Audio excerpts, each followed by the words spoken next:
사도신경으로 신앙 고백 드림으로 새벽 예배 시작합니다. 전능하사 천지를 만드신 하나님 아버지를 내가 믿사오며 그 외아들 우리 주 예수 그리스도를 믿사오니 이는 성령으로 잉태하사 동정녀 마리아에게 나시고 본디오 빌라도에게 고난을 받으사 십자가에 못 박혀 죽으시고 장사한 지 사흘 만에 죽은 자 가운데서 다시 살아나시며 하늘에 오르사 전능하신 하나님 우편에 앉아 계시다가 저리로서 산자와 죽은 자를 심판하러 오시리라. 성령을 믿사오며 거룩한 공회와 성도가 서로 교통하는 것과 죄를 사하여 주시는 것과 몸이 다시 사는 것과 영원히 사는 것을 믿사옵나이다. 아멘. 이 아침 우리에게 주시는 하나님의 말씀은 레위기 10장 1절에서 11절 말씀까지입니다. 레위기 10장 1절에서 11절 말씀까지. 우리 말씀 찾으셨으면 한 목소리로 같이 읽습니다.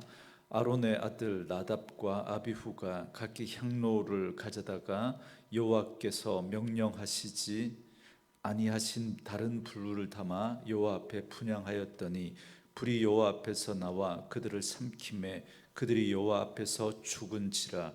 모세가 아론에게 이르되 이는 여호와의 말씀이라. 이르시기를 나는 나를 가까이 하는 자 중에서 내 거룩함을 나타내겠고 온 백성 앞에서 내 영광을 나타내리라 하셨느니라. 아론이 잠잠하니 모세가 아론의 삼촌 우시엘의 아들 미사엘과 엘사반을 불러 그들에게 이르되 나와 너희 형제들을 성소 앞에서 진영 밖으로 메고 나가라 하매 그들이 나와 모세가 말한 대로 그들을 옷 입은 채 진영 밖으로 메어내니 모세가 아론과 그의 아들 엘르아살과 이다말에게 이르되 너희는 머리를 풀거나 옷을 찢지 말라. 그리하여 너희가 죽음을 면하고 여호와의 진노가 온 회중에게 미침을 면하게 하라. 오직 너희 형제 이스라엘 온 족속은 여호와께서 치신 불로 말미암아 슬퍼할 것이니라. 여호와의 관유가 너희에게 있은즉 너희는 회막 문에 나가지 말라. 그리하면 죽음을 면하리라. 그들이 모세의 말대로 하니라. 여호와께서 아론에게 말씀하여 이르시되 너와 네 자손들이 회막에 들어갈 때에는 포도주나 독주를 마시지 말라. 그리하여 너희 죽음을 면하라. 이는 너희 대대로 지킬 영원한 규례라. 그리하여야 너희가 거룩하고 속된 것을 분별하며 부정하고 정한 것을 분별하고 또 나 여호와가 모세를 통하여 모든 규례를 이스라엘 자손에게 가르치리라. 아멘. 오늘은 함께 읽으신 레위기 10장 1절에서 11절 말씀을 중심으로 나답과 아비후의 죽음이라는 제목의 말씀으로 잠시 은혜를 나누겠습니다. 이스라엘의 첫 대제사장인 아론과 그의 아들들의 제사장 위임식이 끝나고 그들은 첫 번째 제사를 드렸습니다. 그런데 오늘 본문은 이렇게 거룩한 제사의 출발점에서 뜻하지 않게 발생한 비극적인 사건을 다루고 있습니다.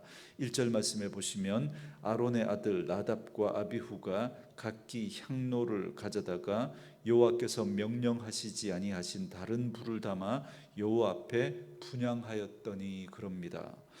아론의 네 아들 가운데 첫째와 둘째 아들인 나답과 아비후는 각기 향로를 가져다가 하나님이 명하시지 않은 다른 불을 담아 여호와 앞에 분향하였다 그럽니다.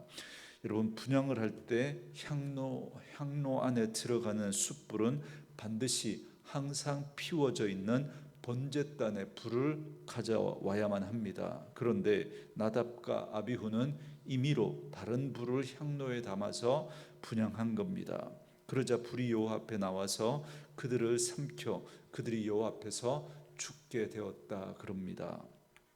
그렇다면 이런 비극이 일어난 구체적인 원인이 뭔지 우리가 한번 살펴볼 필요가 있는데요. 첫 번째 이유는 나답과 아비후는 대제사장만이 할 수 있는 분향을 자신들이 행하고자 했기 때문에 그렇습니다.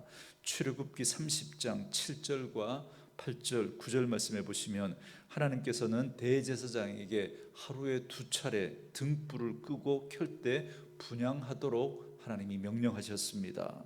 그런데 대제사장도 아닌 이 아론의 두 아들이 마치 자기들이 대제사장이나 된 것처럼 분향단에 분향을 하는 그 잘못을 저질렀다라는 게 첫 번째 잘못입니다. 그리고 두 번째로 이때 분향하는 이 향로도 그냥 아무 향로나 쓰면 되는 게 아니고 성소 안에 있는 금 향로에 불을 담아서 향을 넣어서 분향을 해야 합니다. 그런데 그들은 하나님이 명령하시지도 않았던, 정하시지도 않았던 각기 자기의 향로를 가지고 와서 하나님 앞에 분향했다라는 겁니다. 이것도 잘못된 거죠. 그리고 세 번째로 그들은 다른 불을 드렸습니다. 이때 향로 안에 들어갈 숯불은 반드시 항상 꺼지지 않게 항상 불을 피워두고 있는 그 번제단에 있는 그 불을 가져와야만 합니다. 그런데 나답과 아비후는 자기 임의로 불을 향로에 담아서 분향을 했기 때문에 그렇습니다. 본문은 바로 이것이 나답과 아비후가 저질렀던 결정적인 잘못이었다라고 지적을 하고 있습니다. 그렇지만 대제사장도 아닌 그가 그리고 지성소 안에 있던 그 금향로도 아닌 그러한 것들을 가지고 왔고 결정적으로 다른 불을 사용했던 거죠. 그리고 또 하나 마지막으로 9절에 보면 이 제사장들이 회막에 들어갈 때는 포도주와 독주를 마시지 말라고 말씀하신 걸 보면 이 두 사람이 이런 잘못을 저지른 근본적인 배경에는 포도주와 독주를 마시고 술에 취했기 때문이다라는 걸 알 수가 있습니다. 그러니까 나답과 아비후는 술에 취해서 대제사장이 할 수 있는 그 일을 자기 멋대로 하나님 앞에서 분향했고 결정적으로는 하나님께서 정하시지 않은 불을 임의로 가져다가 분향을 했던 겁니다. 그리고 이 모든 일이 그들이 첫 번째 제사를 드린 후에 하나님의 영광이 나타난 그 놀라운 경험을 하고 난 직후에 일어났다라는 것입니다. 어제 우리가 살펴봤던 것처럼 9장 24절 말씀해 보시면 그들이 제사장이 된 후에 처음으로 하나님 앞에 제사를 드렸을 때 하나님께서 친히 그 제사를 받으시고 영광 가운데 나타내셨습니다. 이때 불이 여호와 앞에 나와서 번제단에 있는 제물을 사르고 그 기름을 모두 태우시는 그 놀라운 경험을 그들이 했습니다. 혹시 이때 그들의 마음이 교만해졌는지 모르겠습니다. 마치 자신들이 하나님의 능력을 나타내는 것처럼 그렇게 착각에 빠졌는지 모르겠습니다. 그래서 그랬는지 아론의 이 두 아들 나답과 아비후는 그들이 마음이 교만해져서 결국은 치명적인 실수를 범하고 말았던 겁니다. 그렇기 때문에 우리는 뭔가 일이 잘 될 때 교만하지 않도록 조심해야 합니다. 우리가 하나님 앞에 기도했는데 그 기도가 응답되었을 때 하나님의 놀라운 기적을 체험했을 때 그때 교만하지 않도록 조심해야 합니다. 그렇지 않으면 오히려 이 나답과 아비후처럼 그렇게 하나님의 놀라운 은혜와 복을 경험했던 그것이 복이 아니라 오히려 그들에게 저주가 되어버렸던 것처럼 우리가 하나님이 베풀어 주신 그 은혜를 은혜로 받지 않고 그것 때문에 우리의 마음이 높아지고 교만해진다면 그것은 오히려 하나님 앞에 복이 아니라 저주가 될 수 있음을 명심하시고 늘 하나님 앞에 겸손하게 행할 수 있는 저와 여러분 되어줄 수 있기를 주의 이름으로 축원합니다. 그렇다면 이제 나답과 아비후의 죽음에 대해서 하나님이 뭐라고 말씀하시는지 좀 더 구체적으로 살펴보도록 하겠습니다. 3절 말씀해 보시면 모세가 아론에게 이르되 이는 여호와의 말씀이라 이르시기를 나는 나를 가까이 하는 자 중에서 내 거룩함을 나타내겠고 온 백성 앞에서 내 영광을 나타내리라 하셨느니라. 아론이 잠잠하니 그럽니다. 하나님은 나를 가까이 하는 자를 통해서 하나님의 거룩함과 하나님의 능력과 하나님의 권세를 나타내시겠다라고 말씀하십니다. 그러니까 제사장은 하나님의 거룩함과 하나님의 능력과 권세를 나타내 보여야 하는 사람들입니다. 그렇기 때문에 그들은 누구보다도 하나님을 가까이 하는 사람들이어야 했습니다. 여러분, 하나님을 가까이 한다는 게 뭐겠습니까? 하나님의 말씀을 가까이 하고 그 하나님의 말씀을 붙들고 그 말씀대로 순종하며 살아가는 그 삶을 말씀하고 있는 것이죠. 그런데 그들이 하나님의 말씀을 가까이 했던 게 아니라 그들이 뭘 가까이 했습니까? 포도주와 독주를, 술을 가까이 했던 겁니다. 하나님의 말씀을 가볍게 여기고 오히려 그들은 술을 가까이 했던 거죠. 이것이 나답과 아비후가 결정적으로 실수하게 되고 죽음을 맞이하게 된 이유입니다. 그래서 하나님은 그들을 일벌백계로 삼으셔서 그들을 불로 사르심으로 말미암아 오고 오는 세대 속에 그리스도인들에게 반면 교사로 삼고 있는 것입니다. 우리들은 합리화하면서 성경에 어디 술 마시지 말라고 그렇게 하는 말이 있느냐, 그러지만 여러분, 성경에 여러분 맥락 속에 보시면 성경은 술을 마시지 말라고, 술을 가까이 하지 말라고 거듭 우리에게 말씀하고 있는 것입니다. 이제 모세는 아론의 삼촌의 아들들, 그러니까 아론과 사촌지간인 미사엘과 엘사반을 불러서 그 시신을 진 밖으로 메어가라고 명합니다. 왜냐하면 제사장은 절대 시신을 가까이 해서는 안 되기 때문에 그렇습니다. 그래서 제사장이나 그 가족이 죽으면 오늘 이 말씀처럼 이웃이나 친지들이 와서 그 장례를 치러 주었습니다. 그리고 모세는 아론과 남은 두 아들인 엘르아살과 이다말에게 이런 하나님이 이렇게 하나님의 명령을 모세가 전합니다. 6절 말씀해 보시면 모세가 아론과 그의 아들 엘르아살과 이다말에게 이르되 너희는 머리를 풀거나 옷을 찢지 말라. 그리하여 너희가 죽음을 면하고 여호와의 진노가 온 회중에게 미침을 면하게 하라. 오직 너희 형제 이스라엘 온 족속은 여호와께서 치신 불로 말미암아 슬퍼할 것이니라 그럽니다. 여기 머리를 풀거나 옷을 찢는 건 극한 슬픔을 표현하는 겁니다. 그런데 하나님은 그들의 죽음에 대해서 슬픔을 표현하는 걸 금하고 계십니다. 제사장들이라고 해서 가족의 죽음에 대해서 슬퍼하는 것까지 하나님은 금하지 않습니다. 이건 인간의 자연스러운 감정이기 때문에 하나님은 절대 그걸 금하시는 분이 아닙니다.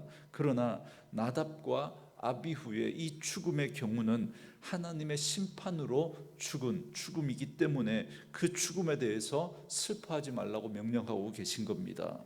만일 그들이 슬퍼하거나 이 일을 불평하게 된다면 그건 하나님의 권위로 내린 그 심판에 대해서 도전하는 그런 행위처럼 보일 수 있기 때문에 그렇습니다. 무슨 말이냐면 만약에 자식과 이 형제를 잃은 아론과 그의 나머지 두 아들들이 나답과 아비후의 이 죽음에 대해서 과도하게 슬퍼하게 되면 마치 이들이 억울하게 죽은 것처럼 보일 수 있고 하나님의 처사가 부당한 것처럼 그렇게 다른 사람들이 볼 때, 이 일반 백성들이 볼 때 그렇게 그런 시각으로 비춰질 수 있기 때문에 하나님께서 그 슬픔을 표현하는 걸 금하셨습니다. 어찌 슬프지 않겠습니까? 물론 슬플 겁니다. 그럼에도 불구하고 그걸 표현하지 말라고 말씀하고 계신 거죠. 그렇지만 이스라엘 백성들에게는 슬퍼할 것을 허용하십니다. 특히 여호와의 치신 불로 인해서 슬퍼하라 그렇게 명령하신 건 이스라엘 백성들로 하여금 그 죽음을 슬퍼하면서 하나님의 명령에 순종하지 않는 자에게 내리시는 그 심판이 얼마나 무서운 것인지를 알고 두려움을 기억하라고 말씀하고 계신 겁니다. 그래서 또 이렇게 명하십니다. 7절 말씀에 여호와의 관유가 너희에게 있은즉 너희는 회막문에 나가지 말라. 그리하면 죽음을 면하리라. 그들이 모세의 말대로 하니라 그럽니다. 여기 관유가 너희에게 있다라고 하는 이 말은 너희가 제사장이다 이 말입니다. 왜냐하면 이 관유는 제사장들의 전유물이기 때문에 그렇습니다. 그러므로 제사장으로서 회막문에 나가 장례를 치르지 말라라는 겁니다. 왜냐하면 죽은 자와 접촉하면 그 부정한 거죠. 그래서 제사장은 늘 자신을 정결하게 하고 하나님 앞에 나아가 그 제사를 드리는 그 일을 해야 했기 때문에 그래서 하나님께서 시체를 가까이 하지 말라고 지금 말씀하고 있는 겁니다. 그래서 장례를 치르지 말라고 말씀하고 있는 거죠. 뿐만 아니라 이 두 사람의 죽음은 하나님 앞에서 부정한 일을 행함으로 말미암아 죽은 죽음이기 때문에 더더욱 그렇습니다. 그래서 아론과 두 아들들에게 하나님은 슬퍼하지 말고 장례에도 참석하지 말라 그렇게 말씀하고 계신 겁니다. 그리고 계속해서 8절부터 11절 말씀을 보시면 하나님은 이제 또다시 이런 일이 벌어지지 않도록 한 가지 규례를 정하시고 말씀하십니다. 9절 말씀에 너와 네 자손들이 회막에 들어갈 때에는 포도주나 독주를 마시지 말라. 그리하여 너희 죽음을 면하라. 이는 너희 대대로 지킬 영원한 규례라 그럽니다. 말씀드린 대로 아론의 두 아들 나답과 아비후가 죽은 건 포도주와 독주에 취해서 하나님이 정한 계율대로 행하지 않았기 때문에 그렇습니다. 그래서 하나님은 아론과 그의 자손들인 제사장들이 회막에 들어갈 때에는 절대로 포도주와 독주를 마시지 말라고 명하십니다. 그래야만 죽음을 면할 것이라고 말씀하고 있습니다. 그 이유는 제사장은 거룩한 것과 속된 것을 분별하고 정한 것과 부정한 것을 분별해야 하기 때문에 그렇습니다. 여러분 잘 아시는 것처럼 술은 사람의 정신을 흐리게 하고 분별력을 잃어버리게 만듭니다. 그래서 술로 인해서 사람들이 얼마나 많은 실수를 저지르고 얼마나 많은 그런 죄를 저지릅니까? 그 술 때문에 돌이킬 수 없는 큰 잘못을 저지르는 걸 우리는 보게 됩니다. 그렇기 때문에 우리 그리스도인들은 술에 취하는 걸 늘 경계해야 합니다. 여러분 나는 술 취하지 않을 자신이 있다. 누구도 장담할 수 없습니다. 그렇기 때문에 여러분 술은 가까이 하지 않는 게 여러분 좋습니다. 여러분 이런 말이 있죠. 처음에는 사람이 술을 마시지만 나중에는 술이 사람을 마신다 그럽니다. 술이 한 잔, 두 잔 들어가던 것이 나중에는 그 술이 사람을 먹으면서 술이 완전히 그 사람을 그렇게 제어하는 그런 일들이 벌어지게 되는 겁니다. 그래서 신약 성경 에베소서 5장 18절 말씀에 보면 술 취하지 말라 이는 방탕한 것이니 오직 성령으로 충만함을 받으라 그렇게 말씀합니다. 여러분 술에 취하는 것과 성령의 충만함은 여러분 나타나는 현상을 보면 굉장히 비슷한 면이 많습니다. 그래서 사도행전 2장 13절에 보면 성령 충만한 제자들을 보고 오순절 마가다락방에 임해서 그 성령 충만했던 제자들을 보고 사람들이 뭐라 그럽니까? 새술에 취했다 그렇게 조롱할 정도로 여러분 나타나는 양상은 비슷합니다. 처음에는 말씀드린 것처럼 사람이 술을 먹지만 나중에는 술이 사람을 먹는다 그러잖아요. 무슨 말입니까? 술이 그 사람을 온통 제어해버리는 겁니다. 여러분 성령 충만해도 마찬가지입니다. 여러분 성령 충만하면 성령이 우리를 온통 주관하는 거죠. 성령이 우리의 삶을 지배하고 이끌어가게 되는 겁니다. 그래서 용기 없던 분이 용기를 내죠. 술을 먹어도 없던 용기가 생기고 그렇죠. 그런데 그건 부정적으로 그런 어떤 부끄러움을 모르는 그런 용기들로 드러나지만 그러나 성령 충만하면 여러분 그 담대함이 생기는 거죠. 그래서 부끄러워서 하지 못하던 그 일을 담대하게 예수의 이름으로 그 일들을 행하게 되는 것입니다. 그리고 술에 취한 사람은 기분이 좋아지죠. 순간 찰나의 기쁨이지만 그러나 기분이 좋아집니다. 그래서 흥얼거리고 그러지 않습니까? 마찬가지로 성령에 취한 사람도 날마다 기쁨 가운데 이건 잠깐의 기쁨이 아니죠. 우리 속에서 넘쳐나는 기쁨이 또 생겨나게 되고 그래서 우리 입에 찬양이 흘러나오게 되는 겁니다. 그러므로 오늘 나답과 아비후의 이 비극적인 죽음을 우리는 반면교사로 삼아서 오늘 우리도 하나님 나라의 왕같은 제사장으로서 하나님 앞에 더욱더 정결하고 구별되고 거룩한 분별력 있는 삶을 살아야 할 것입니다. 그러기 위해서 우리는 술 취하지 말라라고 하는 이 말씀에서 한 걸음 더 나아가 술을 가까이 하지 않는 술을 입에 대지 않는 그러한 모습이 우리에게 필요할 줄 믿습니다. 그러므로 더욱더 성령의 충만함을 사모할 수 있기를 바랍니다. 그래서 날마다 성령의 충만함을 입어서 하나님이 기뻐하시는 뜻이 무엇인지를 분별하시고 하나님의 거룩한 뜻을 따라 담대히 행하면서 늘 기쁨과 찬송이 가득한 삶을 살아가는 저와 여러분 되어줄 수 있기를 주님의 이름으로 축원합니다. 오늘 주신 말씀 묵상하시면서 이 찬양 함께 들으시고 기도하는 시간 갖겠습니다.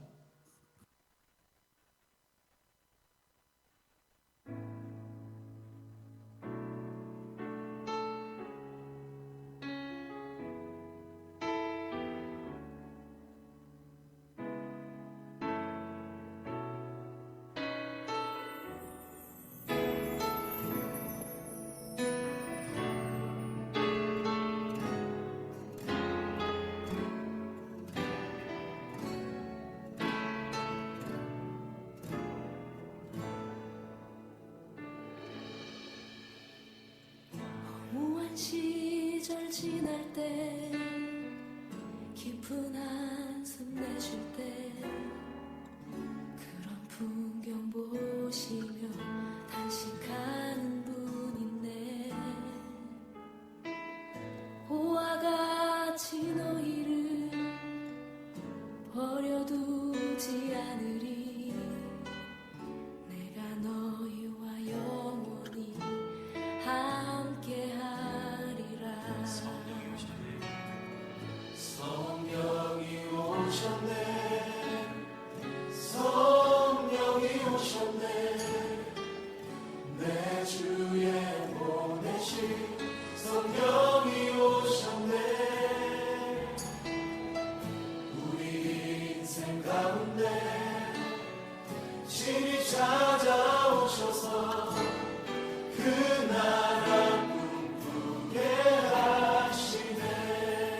자매님들이 고백하겠습니다. 억눌린 자 갇힌 자 자유함이 없는 자 피난처가 되시는 성령님 계시네.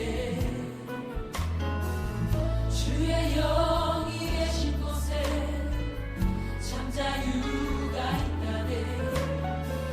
진리의 영이신 성령이 오셨네. 다 함께 성령이 오셨네. 성령이 오셨네.